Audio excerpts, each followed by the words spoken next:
Hello friends, तो आज हम देखेंगे पॉज ऑफ द फ्यूरी, जहां एक कैट टाउन का रक्षक एक डॉग को बना दिया जाता है। लेकिन क्या वो कैट्स के बीच सरवाइव कर पाएगा? तो चलिए देखते हैं इस अमेजिंग स्टोरी में। तो मूवी के शुरू में हम एक पैलेस को देखते हैं, जहां कुछ कैट्स उसका रेनोवेशन कर रही हैं। तभी उनका मालिक कीका वहां आता है, जो असल में एक सन की कैट है, और वो उनके काम में कमी निकालने लगता है। उसका जनरल ओगा उससे इसकी वजह पूछता है, और तब ईका बताता है कि हमारे सुप्रीम कमांडर यानी शोगन इस टाउन में विजिट पर आने वाले हैं, और गवर्नर होने के नाते मुझे उनका अच्छे से वेलकम करना है, क्योंकि हो सकता है कि खुश होकर वो मुझे प्रमोशन दे दें। वो बताता है कि मैंने उनके लिए बहुत सी तैयारियां की हैं, जैसे इम्पोर्टेड माउस जिन्हें वो चेस कर सकते हैं, प्लस फर्नीचर जिसे खराब करने में उन्हें बहुत मजा आएगा, और फाइनली उनके बड़े बड़े गोले जिससे वो दिन भर खेल सकते हैं। आखिर में वो ओगा को अपना सुपर टॉयलेट दिखाता है और कहता है कि इसे देखकर तो शोगन के होश ही उड़ जाएंगे। लेकिन अभी भी उसके प्लान में एक छोटी सी प्रॉब्लम थी, और वो है काकामाचू नाम का एक टाउन, जो ठीक उनके पैलेस के सामने बना हुआ है, और इसी उसके पैलेस की शो खराब हो रही है। वो शोगन के आने से पहले इसे हटाना चाहता है, और इसके लिए ओगा से अपने निंजास भेजने को कहता है। तब ओगा उसे याद दिलाता है कि हर टाउन को प्रोटेक्शन के लिए एक समुराय दिया गया है, लेकिन ईका किसी भी तरह उसे अपना ऑर्डर पूरा करने को कहता है। आगे हम उस टाउन को देखते हैं, जहाँ एमिको नाम की कैट अपने दोस्तों के साथ मस्ती कर रही है। तभी वो लोग उन निंजास को आते हुए देखते हैं, और एमिको कहती है कि हमें टाउन की कैट्स को वार्न करना होगा। उसके दोस्त लोगों को वार्न करने लगते हैं, और वो सीधा टाउन के समुराय के पास जाती है और बताती है कि निंजास टाउन पर अटैक करने आ रहे हैं। सामुराई भी उनका मुकाबला करने को तैयार हो जाता है, और कैट्स ये सोचकर खुश हो जाती हैं कि इसके होते हमें कुछ नहीं हो सकता। लेकिन पता चलता है कि सामुराई तो खुद ही घबराया हुआ है, और वो उन निंजास को देखकर वहाँ से भाग जाता है। कैट्स भी बचने के लिए इधर उधर भागने लगती हैं, और वो निंजास वहाँ बहुत तबाही मचाते हैं, ताकि कैट्स को डराकर ये टाउन खाली करा सके। अगली सुबह कैट्स एक मीटिंग करती हैं, और डिसाइड होता है कि वो शोगन से अपने लिए एक नया सैमुराई मांगेंगे। आगे का सीन रॉयल पैलेस का है, जहाँ शोगन अपने आज के काम निपटा रहा है। तभी उसे काकामाचू से आया वो मैसेज मिलता है, जिसमें एक नए सैमुराई की रिक्वेस्ट की गई है, और शोगन इसके लिए गवर्नर ईका को फोन मिलाता है। इनका कम्युनिकेशन सिस्टम भी बहुत ही अमेजिंग है, जहाँ लाइन में खड़ी कुछ कैट्स उनका मैसेज डिलीवर करती हैं, और इस तरह वो दूर बैठे किसी से बात कर सकते हैं। शोगन ईका से काकामाचू को एक नया सैमुराई देने को कहता है, और ईका को ना चाहते हुए भी उसकी बात माननी पड़ती है। लेकिन वो कुछ ऐसा प्लान करना चाहता है जिससे शोगन के ऑर्डर के साथ साथ उसका काम भी हो जाए। यही हम हैंक नाम के एक डॉग को देखते हैं, जिसे कैट टाउन में आने के जुर्म में अरेस्ट कर लिया गया है, और आज ये लोग उसे एग्जीक्यूट करने वाले हैं। हैंक उन्हें समझाता है कि मैं तो यहाँ एक समुराई बनने आया था, और ये सुनकर ईका को एक आइडिया आता है। फिर वो एंड टाइम पर उसका एग्जीक्यूशन रोक लेते हैं, और ईका कहता है कि मैं तुम्हारे ड्रीम को पूरा कर सकता हूँ। वो उसे काकामाचू का समुराई बनने को कहता है, और बताता है कि ये मौका बहुत ही खास लोगों को मिलता है।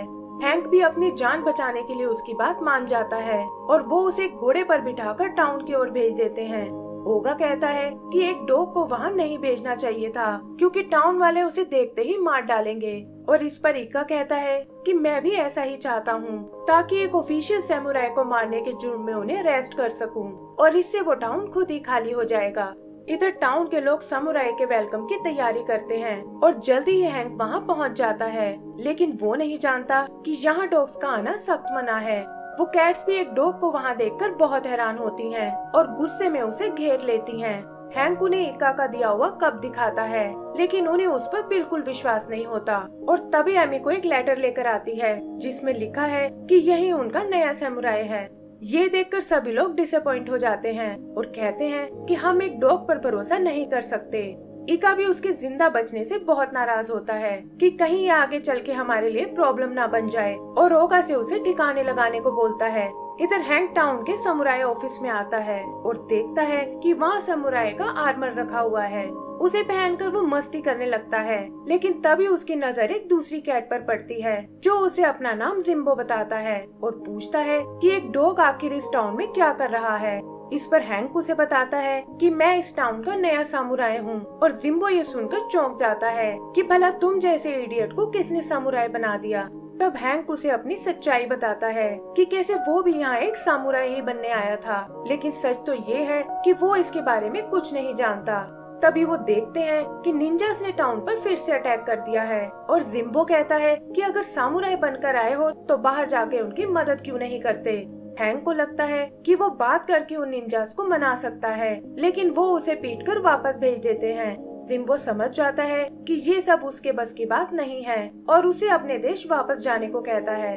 तब हैंक उसे अपनी स्टोरी सुनाता है कि कैसे उसने यहाँ आने के लिए बहुत पापड़ बेले हैं और ये सब उस दिन से शुरू हुआ जब कुछ स्ट्रीट डॉग उसे तंग कर रहे थे। तभी उसकी मदद करने एक सामुराई वहाँ आया और वो डॉग्स उसकी फाइटिंग स्किल के आगे नहीं टिक पाए। जाते हुए उस सामुराई की तलवार वहीं छूट गई और तब से हैंक खुद भी उसी की तरह बनना चाहता है। जिम्बो उस तलवार को देखकर चौंक जाता है क्योंकि ये तो उसी की तलवार है और हैंक भी समझ जाता है कि उसकी मदद इसी सामुराई ने की थी। वो उसे खुद को ट्रेन करने को कहता है, लेकिन जिम्बो इसके लिए मना कर देता है कि मैं तुम्हारे जैसे बेवकूफ को नहीं सिखा सकता और हैंक नाराज होकर वहाँ से चला जाता है। पता चलता है कि एमी को छुपकर उनकी सारी बातें सुन रही थी और वो जिम्बो को उसकी सामुराई ओथ याद दिलाती है कि उसे जरूरतमंद लोगों की मदद करनी चाहिए और जिम्बो भी उसकी बात मान जाता है। आगे वो हैंक से सामुराई ओथ साइन कराता है जिसमें लिखा है कि वो हमेशा जरूरतमंद लोगों की मदद करेगा और कभी अपने मास्टर की बात नहीं टालेगा।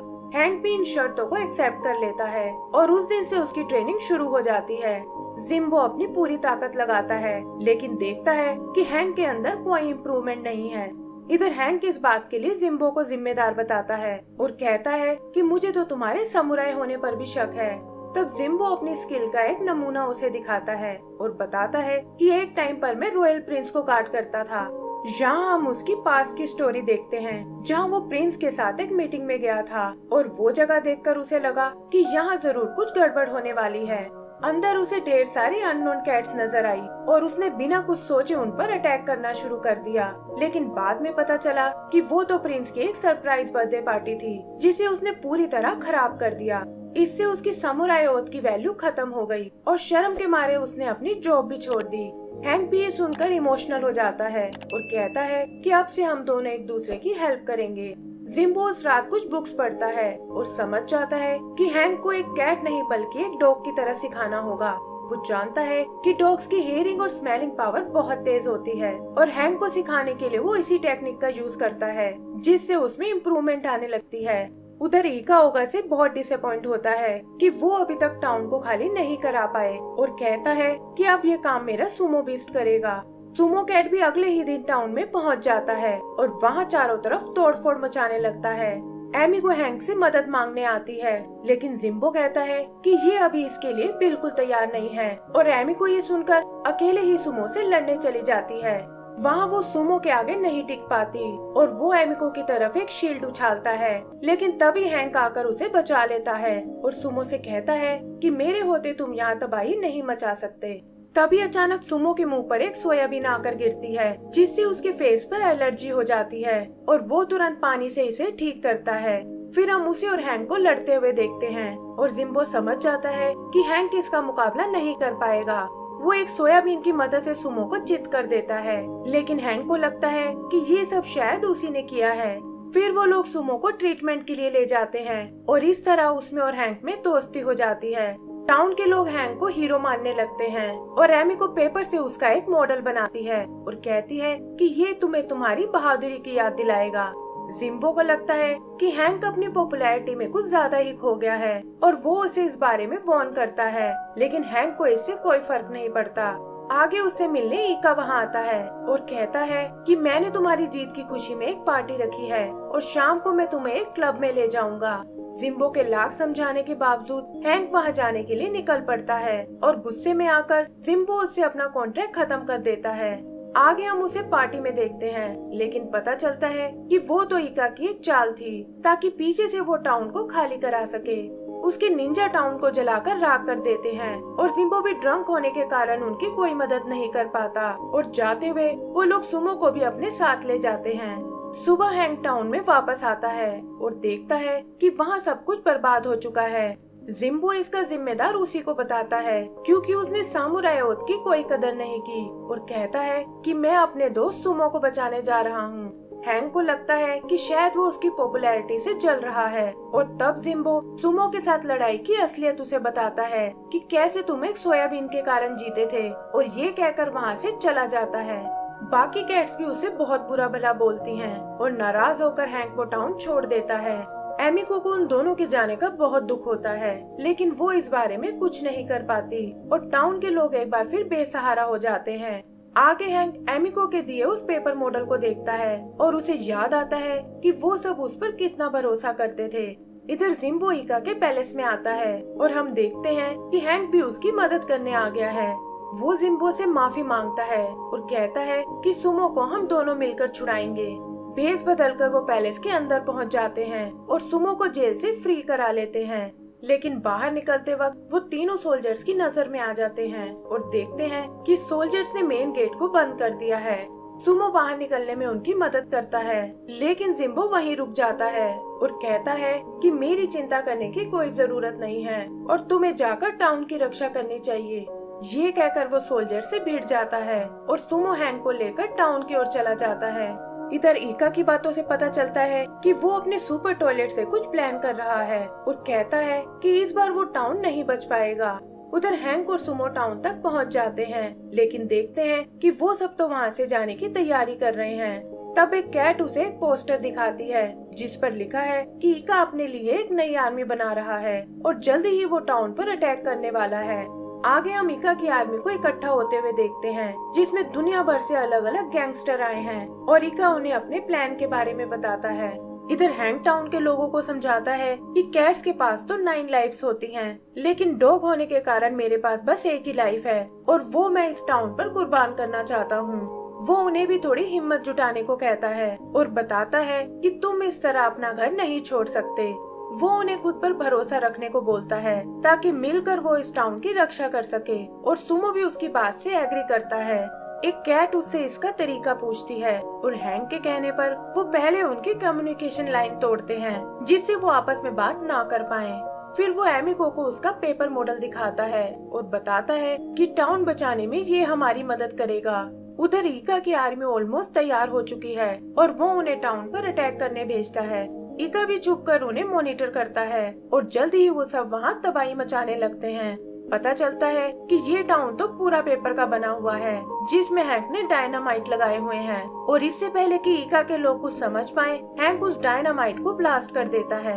फिर वो बचे हुए सोल्जर से लड़ने जाते हैं और वहाँ एक फुल स्केल वॉर शुरू हो जाती है।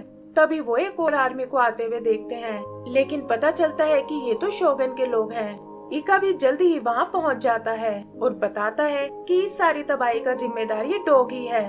शोगन के सोल्जर्स हैंक को पकड़ लेते हैं और तभी उसकी मदद करने जिम्बो वहाँ आता है, जिसे देखकर वो सब बहुत खुश होते हैं। शोगन जिम्बो को पहचान लेता है और बताता है कि मैं ही तुम्हारा रॉयल प्रिंस हूँ। जिम्बो अपनी गलती के लिए उससे माफी मांगता है, लेकिन शोगन कहता है कि वो तो मैं कब का भूल चुका हूँ और तुम्हें भी उस बात को भूल जाना चाहिए। फिर वो उनसे पूरी बात बताने को बोलता है और गलती से उगा इका की सारी पोल खोल देता है।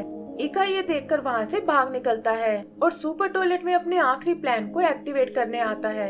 हैंक उसे रोकने की बहुत कोशिश करता है, लेकिन वो देखते हैं कि टॉयलेट अचानक से ओवरफ्लो होने लगा है और उसका पानी सीधा टाउन से जा टकराएगा। जिम्बो और हैंक वापस टाउन में आते हैं और लोगों को बताते हैं कि टॉयलेट का पानी सीधा यहीं आ रहा है। तभी हैंक को एक आइडिया आता है और वो सभी को मिलकर एक नहर खोदने को कहता है। शोगन के लोग भी उनकी मदद करने लगते हैं, लेकिन वो देखते हैं कि पानी की स्पीड बहुत ही तेज है और तब सुमो अपनी ताकत यूज करता है और अकेले ही उस नहर को खोद डालता है। इससे पानी का बहाव दूसरी ओर मुड़ जाता है, लेकिन वो देखते हैं कि एमिको और उसके दोस्त उसके अंदर फंस गए हैं। तब हैंक और बाकी कैट्स मिलकर एक कैट चेन बनाते हैं जिसे एक एंड से सुमो ने पकड़ा हुआ है और एमिको और उसके दोस्तों तक पहुंचने की कोशिश करते हैं।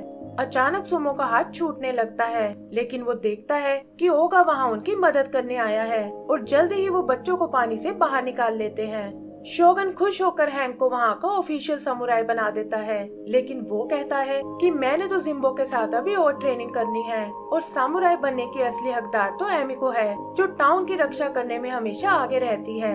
एमिको भी इससे बहुत खुश होती है और हैंक भी जिम्बो के साथ अपनी ट्रेनिंग करने लगता है। एंड सीन में हम मीका को एक जेल में देखते हैं जो सीक्वल में अपना बदला लेने की कसम खाता है और इसी के साथ हमारी ये मूवी खत्म हो जाती है। तो दोस्तों, अगर आपको ये मूवी पसंद आई हो तो प्लीज हमें लाइक एंड सब्सक्राइब करना ना भूलें। Thank you.